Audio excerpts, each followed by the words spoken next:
ഇനി വീണ്ടും ഞാന് സെക്കൻഡറി സ്കൂളിന്റെ ഡിവിഷൻസിനെ കുറിച്ച് പറയാമേ.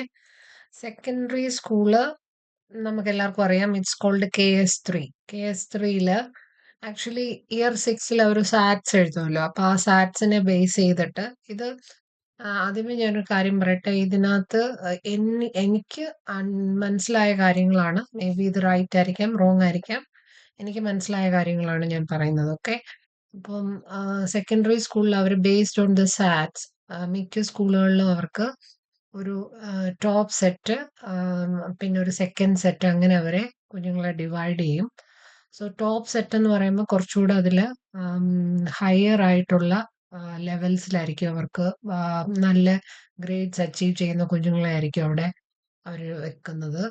പിന്നെ നെക്സ്റ്റ് സെക്കൻഡ് സെറ്റ് ആണ്. അപ്പം based on the year 7, year 8ലെ മാർക്കിന്റെ അക്കോർഡിംഗ്ലി ഇയർ 9 ആകുമ്പോൾ അവരോട് സബ്ജക്ട്സ് ചൂസ് ചെയ്യാൻ പറയാം. അപ്പം ഇയർ 7, 8ൽ അവര് ബയോളജി, ഈ പറഞ്ഞിരിക്കുന്ന സബ്ജക്ട്സ് ഒക്കെ അവർക്കുണ്ട്. ബയോളജി, ഫിസിക്സ്, കെമിസ്ട്രി, അങ്ങനെ ഉള്ള സബ്ജക്ട്സ് ഉണ്ട്.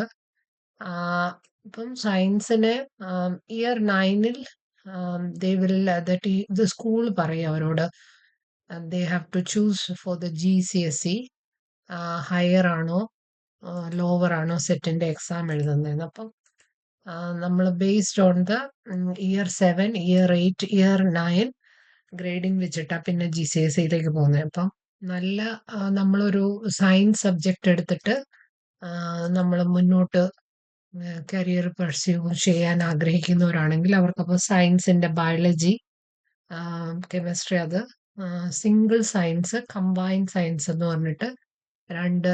അപ്പോൾ ഹയർ സെറ്റിലുള്ള കുഞ്ഞുങ്ങൾ സിംഗിൾ സയൻസ് ആയിട്ട്, അതായത് സെപ്പറേറ്റ് സയൻസ് അല്ലെങ്കിൽ സിംഗിൾ സയൻസ് ആയിട്ട് പഠിക്കും. അത് കുറച്ചുകൂടെ ഹയർ ഗ്രേഡിലുള്ള കാര്യങ്ങളാണ് അവർ പഠിക്കുന്നത്. അതേസമയം നമ്മളിപ്പം ആർട്ടോ അല്ലെങ്കിൽ നമുക്ക് ലിറ്ററേച്ചറോ അങ്ങനെ ഇംഗ്ലീഷ് റിലേറ്റഡ് ഉള്ള സബ്ജക്ട്സിലേക്കാണ് നമ്മൾ പോകാൻ ആഗ്രഹിക്കുന്നതെങ്കിൽ നമുക്ക് അന്നേരം ബേസിക് ആയിട്ടുള്ള ഫൗണ്ടേഷൻ സയൻസ് ചെയ്താൽ മതി. അപ്പോൾ അതൊരു കമ്പൈൻഡ് സയൻസ് ആയിരിക്കും അങ്ങനെ വരുമ്പോൾ. പിന്നെ അതേപോലെ ഹിസ്റ്ററി, ജോഗ്രഫിക്കും അവർക്ക് ചൂസ് ചെയ്യാൻ പറ്റും. ഇയർ 9ൽ അവരപ്പം ചൂസ് ചെയ്യും. ഓൾമോസ്റ്റ് 9 സബ്ജക്റ്റ് ആണ് GCSEയിൽ വരുന്നത്. അപ്പം GCSEയിൽ അവര് സിംഗിൾ സയൻസ് ആണോ അതോ കമ്പൈൻഡ് സയൻസ് ആണോ? ഓക്കെ.